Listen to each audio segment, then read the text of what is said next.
When I realized that I was actually going to make a movie out of the novel The Godfather, I sat down and began to read the book very, very carefully. And I think it's important to put your impressions down on the first reading, because those are the initial instincts about what you thought was good or what you didn't understand or what you thought was bad. And so I took the book and I actually wrote my comments right on the book itself.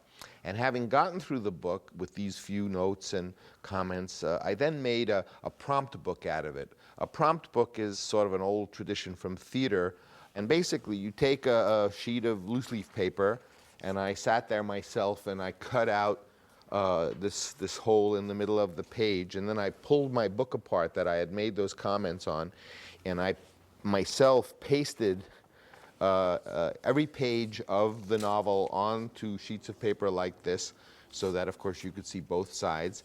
And then I put really good grommets, those reinforcers, on the holes so that that wouldn't tear. I think I put them on both sides. Let me just check. This is years. Yeah, I put it on both sides because I was aware that this prompt book was going to be my master kind of document that I would work from. And I called it The Godfather Notebook and put a big warning: if found, return to this address for reward, because I recognized that it would have every opinion that I had on the book.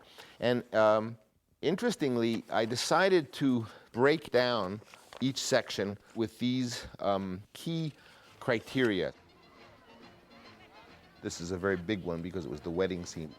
One was synopsis, to synopsize that particular part of the book, a paragraph or two saying what up to there really had happened in terms of the story.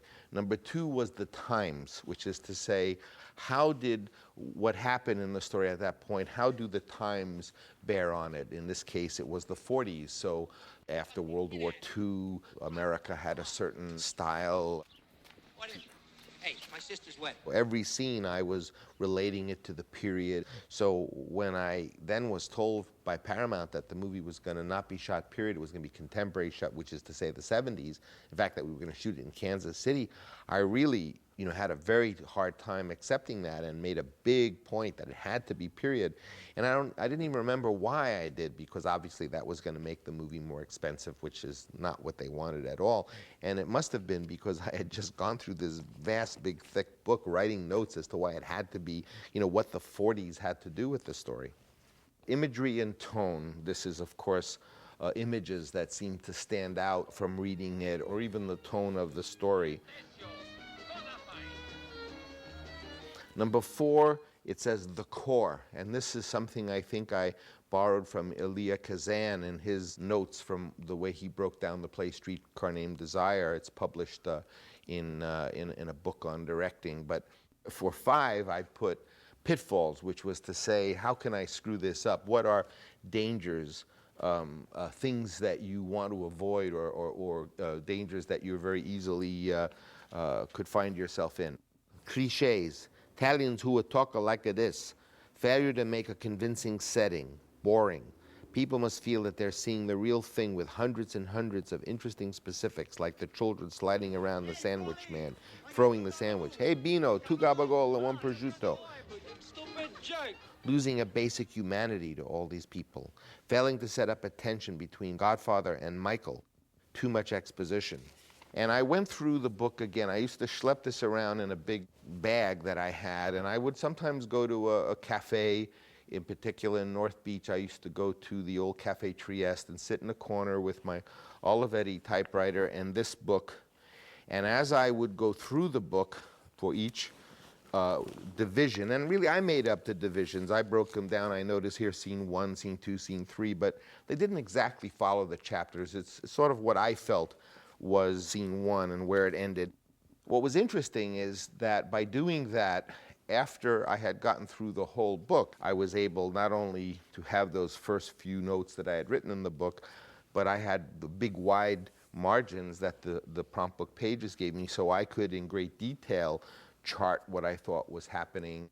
This document was a kind of multi-layered roadmap for me to direct the film. And I remember when I did direct the film, although there was a script, obviously, I tended to take this around and work on The Godfather again, I had that kind of canvas bag where I could carry this, and I was more interested in really working from this because on one level it had the actual book rather than a screenplay, which would have left so much out, and so I was able to review not only Mario Puzo's original text, but all my first notation as to what little signs as to what was important to me or what I felt was really going on in the book.